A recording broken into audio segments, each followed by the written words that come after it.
good afternoon or good evening, anyone, according to the time zone where you are right now.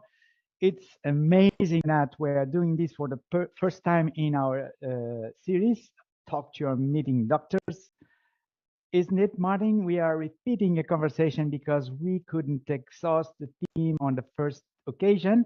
So this time we are going to expand as AI is becoming so prominent now. In LinkedIn, there's so many offers of open ChatGPT for this or that purpose. I'm not sure that resonates with all of you. No, well, in actual, as you said, Paul, this is a first.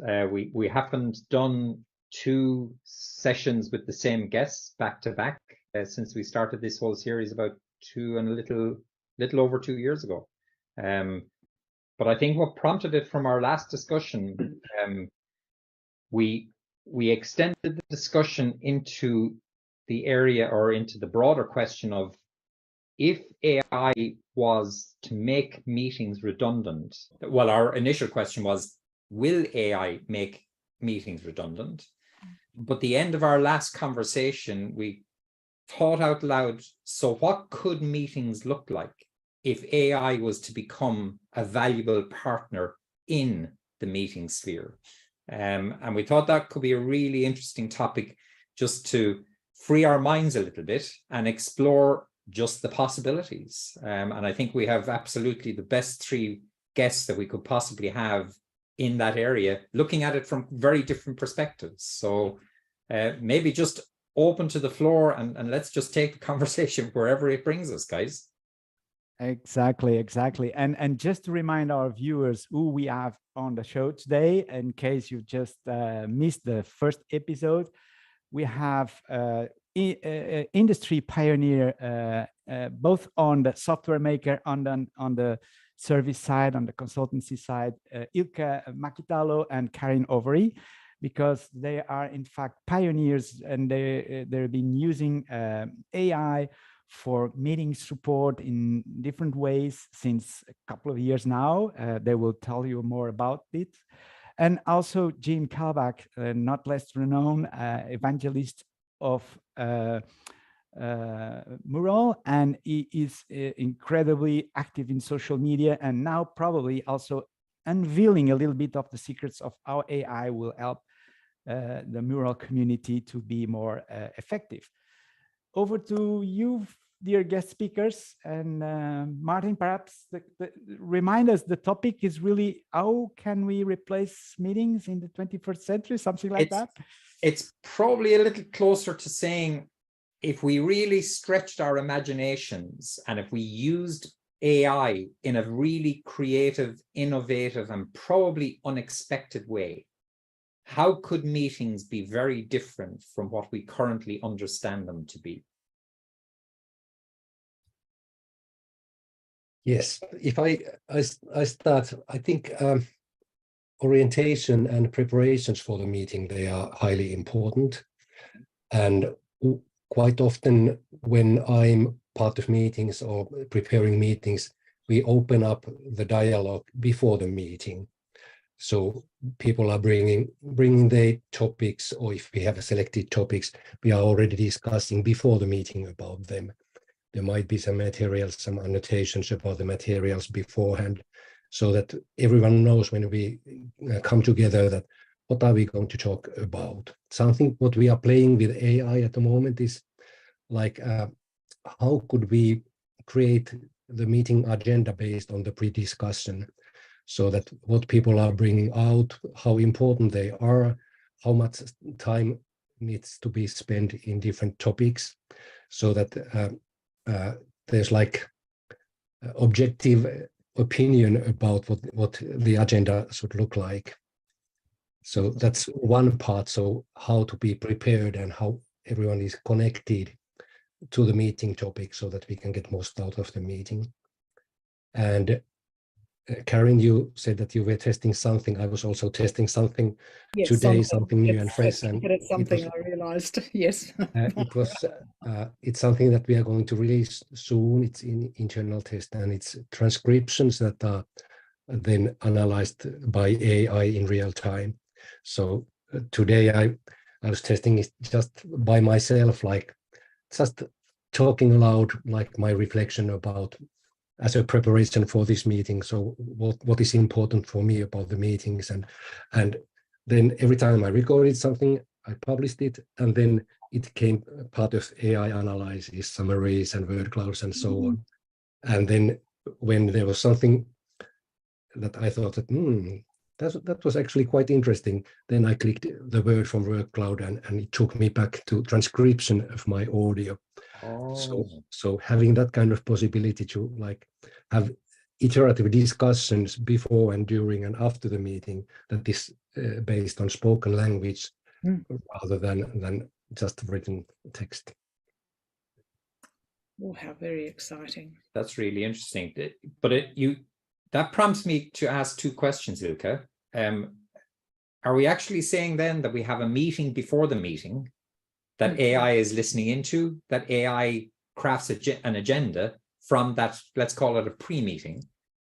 And then, if I understood you correctly, are we saying that we can create a dynamic link from a summary, an AI-generated summary, and if we click on individual words that we're not sure if we're getting the exact full meaning, that it'll bring us back into the exact place in the transcript to elaborate if we need to do a backwards glance into the meeting? Did I get both of those correct? Yes. So the pre-meeting is asynchronous, and it can be started whenever you like, who is hosting the meeting or who is the first one who has something to say about the meeting. Yeah. And then others will be notified that, there's some activities in here, I need to visit it.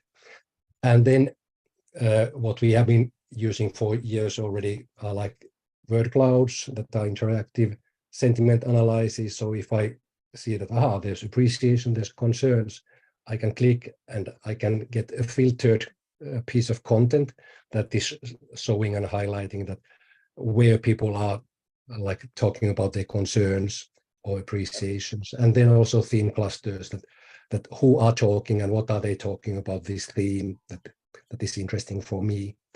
Wow. So and it can be synchronous, it can be asynchronous.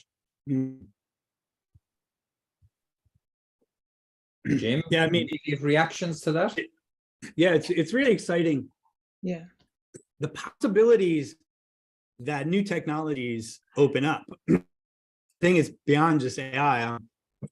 If we focus on AI here, but it's also Mural and even Zoom and other tools that we use. It opens up possibilities.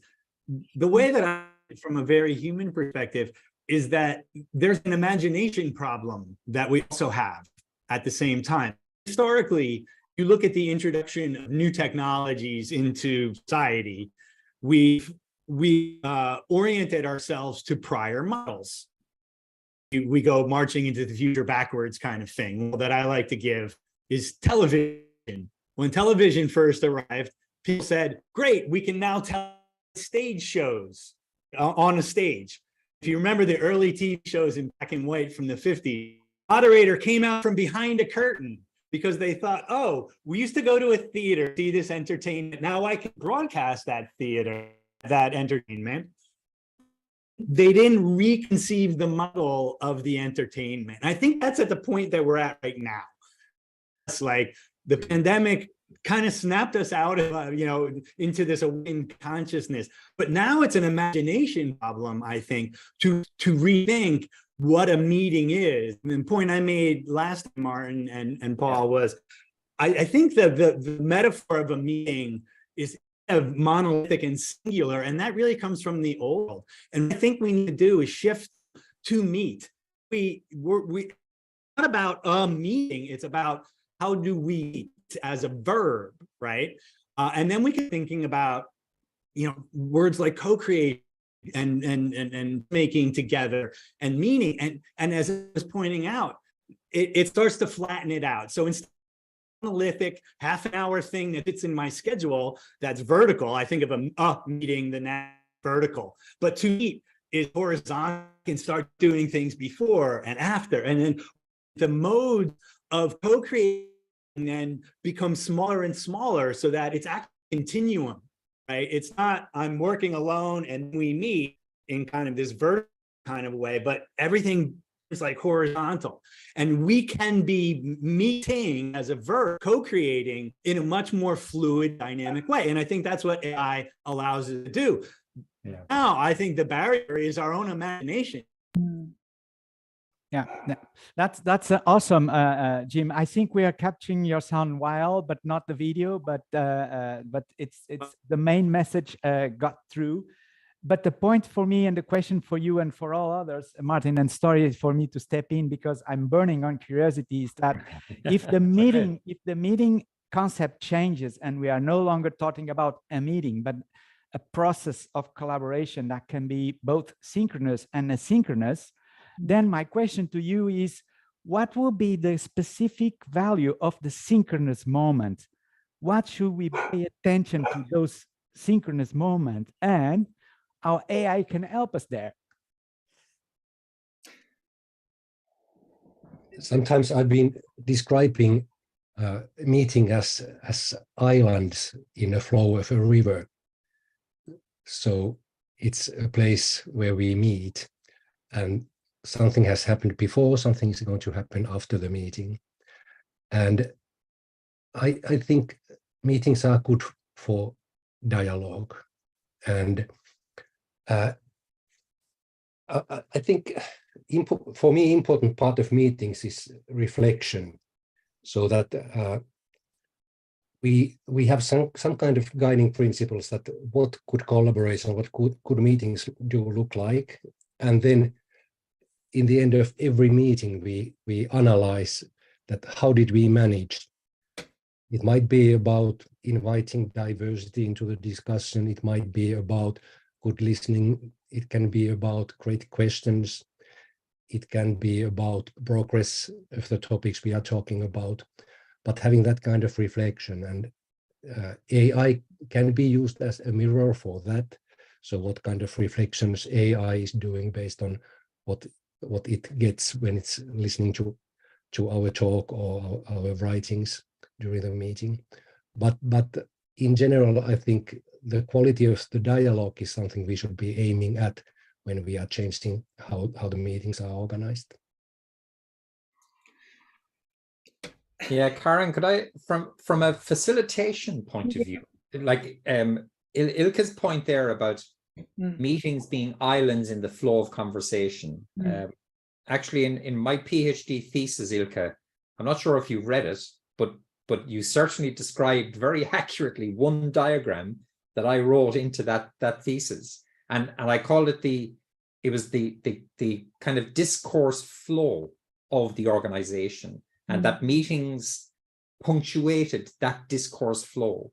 But Karen, from a facilitation point of view, that continuity, meeting to meeting, is that something then that if AI supported building that flow, is it a tool then that facilitators would need to really grab onto to be as much facilitators between meetings as in meetings?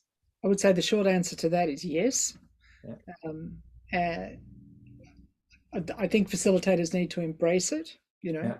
I mean, it's quite interesting because I just did a sort of an internal paper on, delivery options.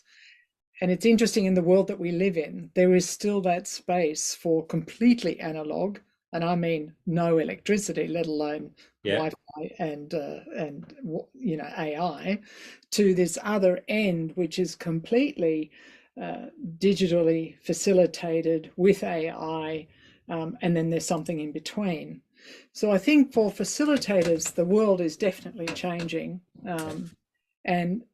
But as I was listening to my listening, as I say, I was thinking about when Ilke was when you were first talking, I mean, these days I can be in a conversation here and all of a sudden my phone will tell me that I've been talking about, I don't know, dinner plates, whatever it is. So is part of this turning on the AI, it's about listening to the general conversation that we're having, not even just intentional conversations within, let's say, within a team. So maybe it's going to be the tool that, and we then also facilitate that says, okay, you don't need a meeting now, but now sounds like the time to have that meeting. So it actually helps us to decide when to have that meeting, because now it goes beyond AI and it needs our input. The other thing that I was thinking of, and this is more in the facilitation side of things, I mean, I'm sort of seeing starting to sense a whole range of things here, which is a benefit to clients, as let's say that. No, so not necessarily just within the meeting, but within the client base that I might be working with. If we're using AI here, we can then use, you know, whatever the visual aids are as well. We could do, you know, we could be talking and the mind map is growing in front of us.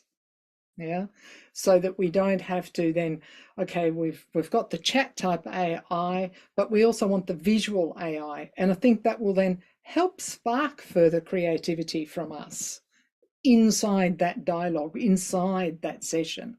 And that's where I think the facilitation part becomes important, because we are going to have to steer it, at least at this point in time. That could be different in 10 years or sooner, you know, but help steer. When is it the right time? When do we have it on all the time or only part of the time, if that makes sense? I think some of it too, from my perspective, just to dovetail in that a little bit, at least what I heard out of what you were saying, Karen, is that I think with the addition of very powerful technologies like AI and others, well, too, when we get together and when we gather, I think that synchronous time will be optimized for the higher value collaboration aspects that we need to do together. So Ilka mentioned discussion. Yes, because that's co-creating meaning together. Before you get into a dialogue, you don't know where you're going to end, right? So you need that space to be able to create something new. Deciding something else that the reason why we get together, to have that conversation and see everybody's head nod and things like that. But I think there's something else too that's not have or soft anymore, which is women's is a reason why we need their synchronous it in person or virtually. And Ilka said it last time really well. It with me, and I've repeated this, Ilka, many times. To meet, but they don't like meeting, right? And it's that, why do people like to meet? Is because there's a certain humanity part of us that we, because whether we like it or not, work is human. That's part of what synchronous meeting is about. Yes, absolutely. And when I link, Karen, what you said there conjured up a really, really strong image in my mind about the visuals and the potential for AI to contemporaneously generate visual representation of what's happening in the conversation. That's an intriguing possibility.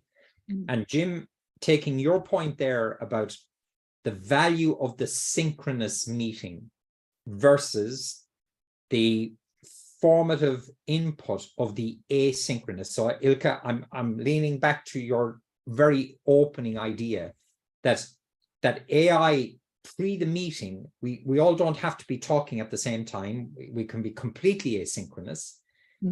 We have the possibility to craft an agenda from that. We have the possibility then to create a visual representation of the actual conversation. And then, Jim, to your point, our meeting then is about a higher value output. But, so here's my question. Do we have a fundamental shift in the purpose of meetings if we take that route that AI might help us to take? And does it accentuate the different types of meetings, and then the role that AI might play in different types of meetings could fundamentally be different across different meeting types? I think one idea could be to expand the language. So if everything is just called meetings, then it creates a context of how to behave and what meetings are about. But if we could be more creative and talk about campfires and just forums and so on, whatever creative language and metaphors could be helping us to be different, and that is something that we need. Yeah. It's so easy to be in meeting mode, and then I was just today thinking when I was listening to a book that most of the books that are not business books are about life, not about work life. And can we remember any significant meeting from our history that we can like remember all our lives? And probably not.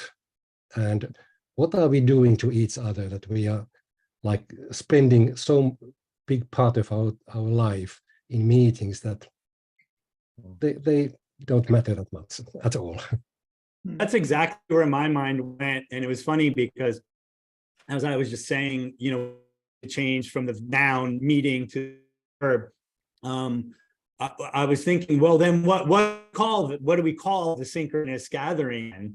And the first thing that went through my mind, we need different labels for it. Like, this is a decision-making session. This is a co-creation session and things like that. But I also realized that agile techniques kind of already do. If you've ever worked in an agile team as a developer, right? They don't just meet, they have grooming session, they have a sprint planning session, they have a demo, they have a retrospective, and even the sprint itself, a peak period of time. These are all containers, and nowhere does it an agile meeting. It's never called a meeting. It's always the purpose of that time slot so that the expectations and the operating norms that people bring to the table and the expectations are already known. Right. And that's what, you know, when we talk about reimagining what a meeting is, it's kind of that level of, I think, operating norms and you're reimagining those that we can. What does AI do? It gives us superpowers to be able to do that. If we can imagine it. Yeah, Jim, that's a really interesting one. That the idea of the agile framework, but agile, as I understand it, and correct me please if I'm wrong here, but agile is normally oriented towards software development, broadly speaking. Would that be correct? So if we combine Jim's point there with Ilka's point about needing a new lexicon or a new language to define what our meeting is about, we do away with the word meeting and we pick words that reflect what we are going to be doing when we come together. Is that where we're headed? Well, I personally think that makes an awful lot of sense. Yeah. And I think, as Jim said, it already gives texture and purpose and meaning to whatever the gathering is, or what the intention of the event is. I've always sort of said, you know, if you can get your URL from your website to kind of state what it is that you do, then that's already a good thing, because then when people look for you, it's easy enough to find. So if we can adopt that a little bit with the purpose of meeting or gathering or to meet or why should we meet, then at least then I think there's a bit more clarity for the individuals. And that goes beyond AI. I think that comes back to, you know, we're human beings, we are tribal, we like to see each other, we still like to get together. So does the AI just become another member of the team, if you like, or of that community or that tribe, rather than being here or here? It's actually, we're just here together and it's just another one of us. So which brings me to something else that I think this all does. It starts to, what's the impact on being inclusive and diversity? Does the AI actually help that if we're not afraid of it? I think that's important. Yeah. How would you see it, just to extend that point, Karen, how would you see it assisting that? Well, if I think of it, let's go back to just the virtual realm, what I call the virtual realm. You know, if we've got a meeting here right now, we're in different locations, we're in different places, we've got different experiences in this case. Yeah. So it's already showing diversity. It's showing, you know, from time zones, from experience, from whatever, and it's quite inclusive at the same time. So I think maybe part of this idea of rounding to meet and using AI is not seeing it as out there, but part of. So let's start being more inclusive. And I think it'll help us all to be more inclusive, because as we already do with Ilka's product, is that it already helps people because it gives us different ways to connect. Yeah. You know, whether it's written, spoken, imaginative, you know, so we can be having little video conversations, we can be having all sorts of things, sort of almost all at the same time. So in that context, so you provoke another, I think, a really important idea, that the role that AI fulfills in the context of people coming together. So I'm deliberately avoiding using the word meeting now, so that we shift our thinking away from preconceived notion of what meeting is. So the role that AI fulfills before the meeting, before the get together, during our engagement, and after our engagement, then has to become complementary to 3 different phases of a conversation flow, rather than setting out discrete individual get-togethers for some purpose or other. Is that one of our biggest challenges then, to find and define that role for AI in this evolving landscape of getting together? I mean, I think there's an acceptance phase as much as anything. Yeah. So for us in the room, we think it's exciting, but for many that are not in this room, they are terrified. You know? I've actually been starting to see it Sorry. part of what we should mean when hybrid work and hybrid work models, right? And everybody's talking about hybrid work. Basically, just the policy of where you work, Yeah. right? It's, are you in the office or at home? I think that's very limiting. I think we can also add work. I have a hybrid and async work. I think the point Karen brings up for me is that there's a hybrid who. It's not just but it's also the hybrid who. So when we think about hybrid work, it's part man, part human, part machine as well too. And we need to think about the hybridity that AI brings to our humans, right? For me, that's the future of work. And when I say hybrid, I'm thinking about all those dimensions, because that's what average employee or team will have to deal. They'll have to deal with different wheres, different whens, and different whos. Is that me making the decision or the AI making the decision? So there's a hybridity there as well too. Yeah, I remember some discussions years back where we were discussing about a perfect human being that knows everything, has right answers to everything, and then we ended up to conclusion that that would be horrible. No one could stand that kind of person, and I think there's a danger that AI is becoming that person that knows everything, has right answers to everything, and it's something that everyone starts to hate. But what I think about how we should, like, what could be our attitude towards work, and I really love the word exploration. So how can we explore that what is happening, and what kind of diversity do we have, and what can we learn from each other's opinions and stories and experiences and so on. And what is personally really like giving a lot of energy for me is what we are testing also at the moment is like generative AI that is analyzing the dialogue, but it's not like ready-made analysis. It's based on prompting, so that you can ask what any kind of analysis, you can explore that what is happening in here. You can give like theoretical frameworks to AI, and it's doing amazing job. So you can ask it to analyze this gathering based on this communication theory. So can you give examples where we did good job, and what kind of mistakes did we do during this dialogue based on this theory, and is there something we could improve? So having this kind of like it's challenging for facilitators. You have to know, you have to have a lot of knowledge in order to do great prompting. So it's not doing it by itself, but you can develop your skills in that. Absolutely. And talking about facility, I think that's one of the skills that we need to learn, that we'll get better at, which is, get better at asking questions. And that's kind of where we've been at for a long time.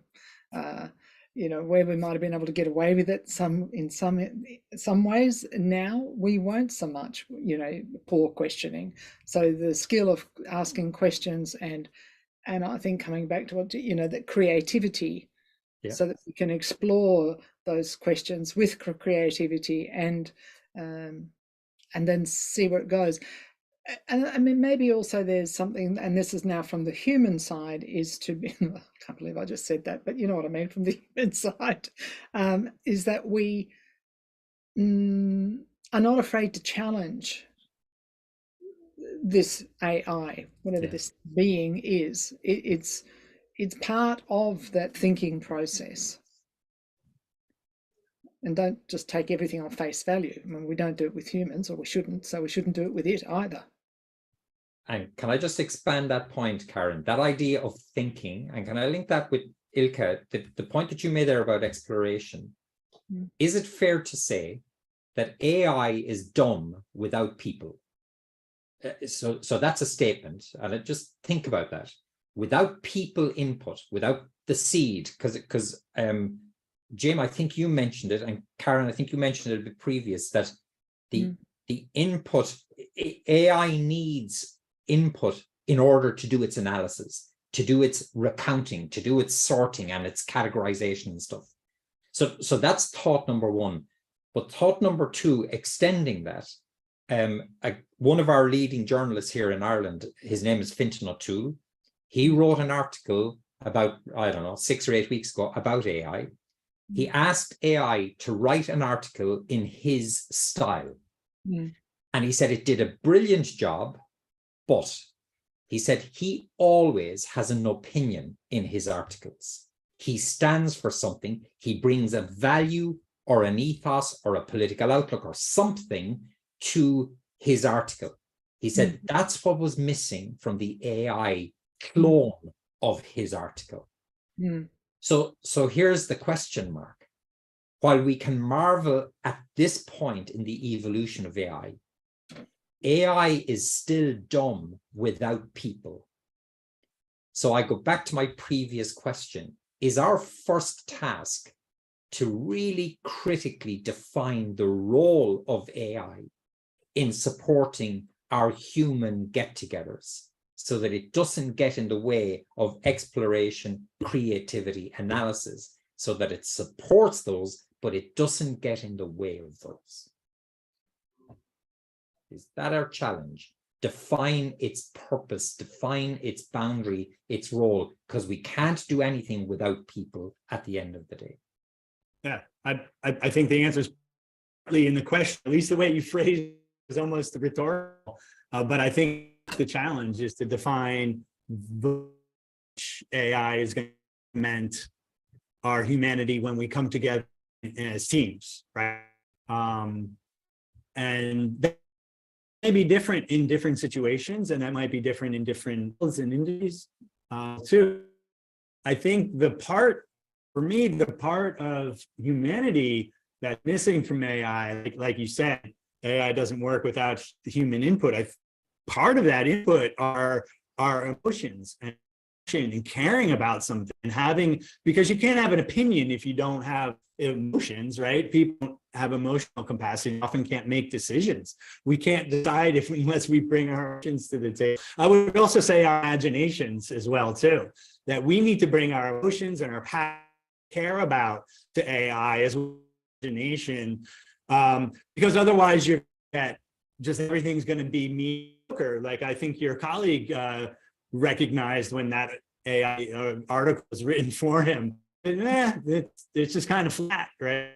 So those are the aspects, I think, emotional intelligence, passion, the things that we need to bring to the table, and then let AI elevate our ability to do that type of emotional work, imaginative work. That makes me question, do we always need to have that imaginative work? So that's assuming that we need to have a meeting or a gathering where imagination and exploration is required, but that's not always the case. What just comes to mind then is you know, which has been sort of a hot topic, is, you know, law. So if you're, you know, I was recently asked to go and do a, what do they call it here, jury citation. In Australia, we call it jury duty, but, you know, they call you up and you're supposed to be one of the people that decides some other person's life. I can assure you, I have no desire to do that at all. I'm happy to watch Criminal Minds. It's removed and it's in a screen somewhere. I do not want to be that person because I have too much emotion, too much opinion, right? So, which makes me think, in a different situation, is it the blandness, if you like, or that blankness of the AI that actually that doesn't have the emotion attached to it? Can it then actually make better decisions for us in some scenarios, like in the case of law? I think the answer might be yes. And when comment, one thing that I was is that the only thing that would be left over would be those human aspects like converse, creativity, decision, and imagination, because assuming to that question you just asked, that some of the lower level tasks and even lower level decision making would come off of our plates. So the only thing we're being asked to do is bring our whole selves to the table. Yeah. That makes sense. Yeah. I just kind of made that assumption, but yeah, you clarified it for me, Karen. Thanks for that. I think, yes. You know, so there's certain things that, in fact, if we embrace it for tasks. I didn't get that. I'll be quiet, talking about AI. I was just telling Siri to be quiet. Timing, my friend, beautiful. Anyway, AI is struggling to understand you, Karen. always talking to me. I'm always telling him to go away, constantly. So yeah, so I guess it's, you know, if it takes away some of the most mundane tasks that we have to do, then it allows us to, as you say, bring our fuller self to the thing, whether we're facilitating something, whether we're chairing something, however, whatever that conversation is. But then as humans, it's about deciding what we need to let go of and trust. So trust has to come into here as well somewhere. Yeah, I'm thinking about words like trust, passion, energy, intuition. And when we are meeting with others, we have a wish that something would be changing after the meeting. And so can AI directly support the change of behavior? I don't think so. So we are not following how AI is leading us. No, it can be supporting, and we are bringing the intuition and energy. And human beings are the ones that are affecting to each others. My imagination has my little robotic friend sitting beside me, helping me get through life. It's way too much stuff. Yeah. For me, what all of this means is future work is that the makeup of a group of people that gather, I think their perspectives and makeup, I think that's going to matter even more. Right? We don't pay attention to that nearly enough, in my opinion, right now. Things like, different personality types, and I'm not necessarily saying that's the solution, comes together and when and how actually going to see eye to eye. And I think the other thing that it means is we need a new skill, and you use the word skill. of learned how, sleepwalk through the office we learned how to sleepwalk through meeting from the office space. We need a new, we need to invent a new common sense, for interacting with each other. And there's going to be this skill set that I think could be made explicit and taught as a skill set. You can learn how to be a better collaborator. For me, I'm thinking about things, the relational intelligence of human beings is going to change that dynamic. And then the other one, the skill sets that just even show up at work new. I have an example where AI had opinion. Would you like to hear a story? Absolutely, Yes. for sure. I was conducting a big band rehearsal, and there was a new composition that we were playing, and the composer was in the rehearsal.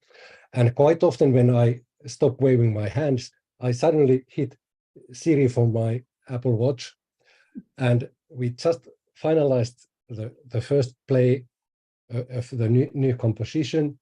And then I hit Siri, and she said that, sorry, I didn't understand that.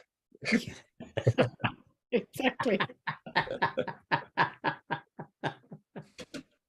So AI is dumb without people. Is at the end of the day. Paul, I'm keeping an eye on our timing because Jim, I'm very conscious that you have a kind of a hard stop on the half hour. Could I attempt a bit of a roundup? Because my mind is floating all over the place the way that our conversation has gone. But actually, there's 2 or 3 key threads that I think have been consistently woven through our discussion.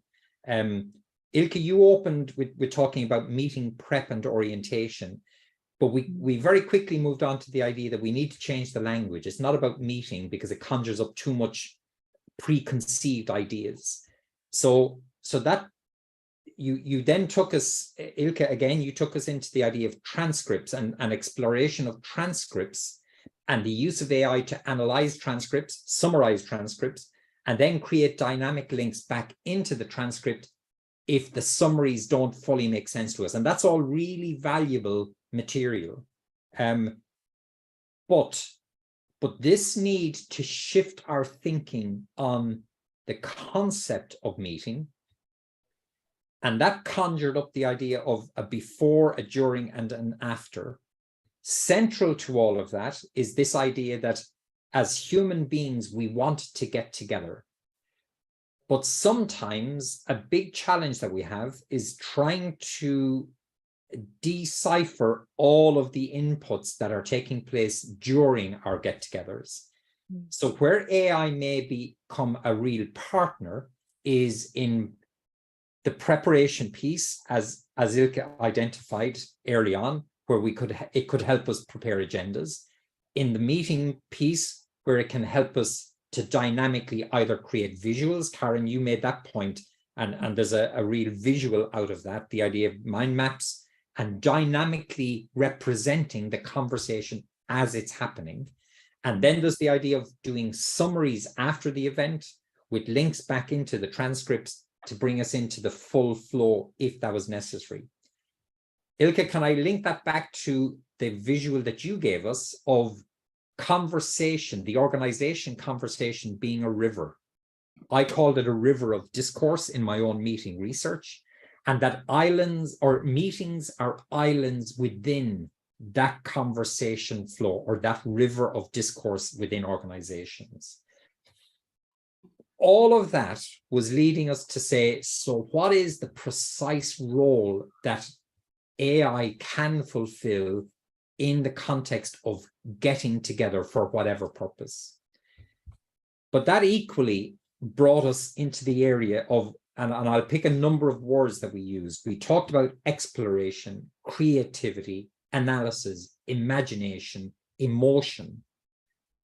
And I won't say we concluded, but I think we explored the idea that, well, AI isn't emotional. It doesn't have emotion.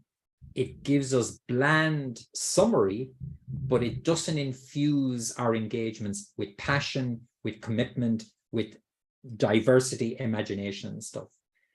So perhaps our biggest challenge with using AI in pursuit of supporting our get-togethers is to first define what it's meant to do to augment our natural and inherent human need, which is to get together and be emotional, be explorative, be inquisitive, all of the things that AI doesn't seem to be particularly good at.